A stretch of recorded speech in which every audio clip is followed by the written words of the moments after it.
اس میں اللہ کا پابند تو نہیں ہوں. حضرت علی نے فرمایا پھر بھی قدر ما یتوسط تو اللہ کا کچھ نہ کچھ اس مسئلے میں بھی پابند ہے.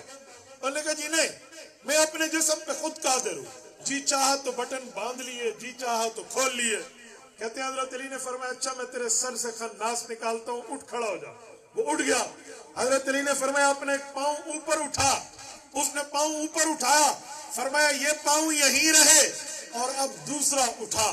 اس نے کہا جی ایک رکھوں گا تو دوسرا اٹھاؤں گا، میں ایٹ اے ٹائم دونوں پاؤں نہیں اٹھا سکتا. فرمایا اب دیکھ لیا کہ اللہ کی قدرت تیرے جسم پر کتنی ہے. میں نے کہا یہ میتھمیٹکس ہو، یہ فزکس ہو، یہ کیمسٹری ہو، یہ ریاضی ہو، یہ بیالوجی ہو یا یہ میڈیکل ہو، ان کے تمام فادر کے میں نام گنوا کے آپ کی خدمت میں بات مدلل مبرہن کی ہے کہ وہ علوم قرآن سے متوطئ تھے، وہ علوم قرآن کو جاننے والے تھے.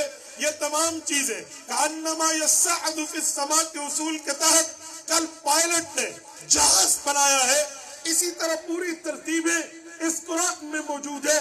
اور افسوس کا معاملہ یہ ہے، دل دکھنے کا معاملہ یہ ہے، آج کوئی پوچھے آپ کی تعلیم کیا ہے، جواب میں اللہ کا قرآن پیش کرے. دنیا سے تعلیم نہیں مانگتی. میں ایسے بندوں کو جن کے ہاں اللہ کا قرآن تعلیم نہیں ہے، میں ایسے بندوں کو جن کے ہاں نبی کا فرمان تعلیم نہیں ہے، ببانگ دہل استعمر گڑا کی اس اسٹیج سے آواز دے کر کہنا چاہتا ہوں تم لکھے پڑھے ان پڑھ ہو.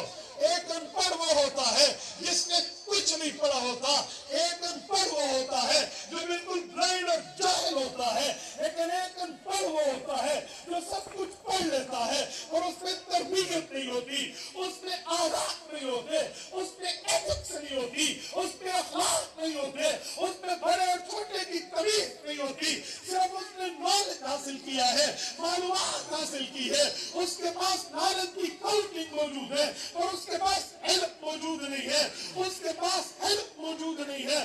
جو بندہ قرآن کی تعلیم کو تعلیم نہ مانے، قرآن کریم کی تعلیم کو تعلیم یافتہ نہ مانے، میں اسے لکھا پڑھا ان پڑھ نہ کہوں تو کیا کہوں. اور سنیں، یہی گلا تو کل کیا تھا اپنے چیف جسٹس سے، جناب قاضی فائدی صاحب سے، کہ جب آپ چیف جسٹس کی کرسی پہ آئے تو آپ نے آتے ہی جو فیصلے دیے ہیں ان میں ایک فیصلہ یہ بھی ہے کہ بھائی تو اپنے نام کے ساتھ حافظ رکھتا ہے، تو 5 نمبر اسکول میں زیادہ لے گا، میں ڈیسیجن دے رہا ہوں 5 نمبر حافظ کو الگ نہیں دیے جائیں گے. علماء نے احتجاج کی آواز بلند کی تھی لیکن بات سنی نہیں گئی، بات آئی اور گئی ہو گئی.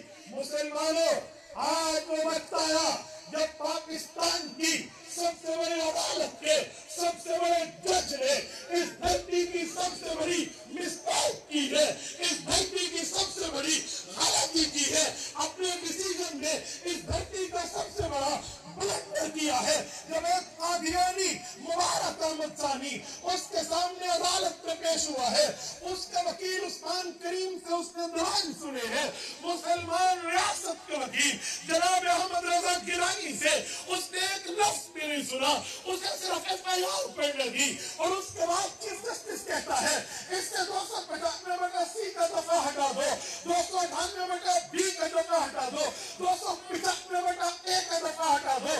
کیوں ہٹا دو؟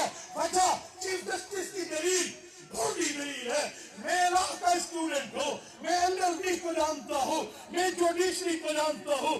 مجھ جیسا بندہ بھی اس کے ڈیسیجن سے غلطیاں نکال سکتا ہے. تو ایک تکڑا وکیل کے لیے تو یوں 1 منٹ کا کام تھا. چیف جسٹس کہتا ہے بھئی قانون باپ نے بنا ہے، اس کے لیے سزا جو باپ نے بنا قانون ہے وہ پہلے جرم پہ نہیں دی جا سکتی. تو جناب چیف جسٹس اگر یہی بات ہے تو جنرل پرویز مشرف کے دور میں مشرف نے قانون باپ نے بنایا تھا، نواز شریف پر لاگو پہلے کیا تھا.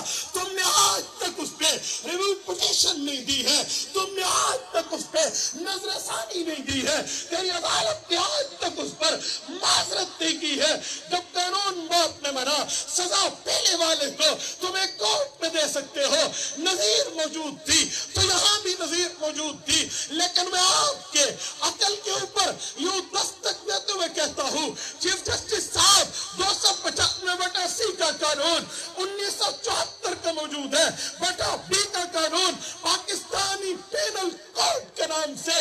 صدارتی پریزیڈینشل ایڈیننس کے تحت صدارتی دور 1984 جنرل ضیاء کے دور کا موجود ہے. وہ اتفاقی قانون ہے, وہ طے شدہ قانون ہے کہ قادیانی جب تک خود کو اپنی آئینی اسٹیٹس کانسٹیٹیوشنلی اسٹیٹس ایکسپٹ نہیں کرے گا اس وقت تک اسے حقوق نہیں دیے جائیں گے. تو اس وقت آپ کے سامنے مجرم قادیانی تھا, اس نے وہی ٹھہر کے قادیانی نے مانا کہ میں نے قرآن کریم کی معرف تفسیر باقی ہے, قرآن کریم کی غلط تفسیر تقسیم کی ہے, چیف جسٹس اس پر دفعات ختم کرتا ہے. تم نے اللہ کو جواب نہیں دینا. کوئی جرت نام کی چیز ہوتی ہے اخلاقی, تو تم کہتے اس تفسیر کو اٹھاؤ, اس پہ کیا لکھا ہے. مجھ جیسا صرف لاکھ کا اسٹوڈنٹ یہ بات جانتا ہے کہ اس تفسیر کا نام تفسیر صغیر ہے, اس کے آثر کا نام مرزا بشیر الدین محمود ہے. وہ اس پہ تحریر کرتا ہے کہ وہ بالآخرۃ ہم یوقنون کا مطلب مرزا قادیانی ہے.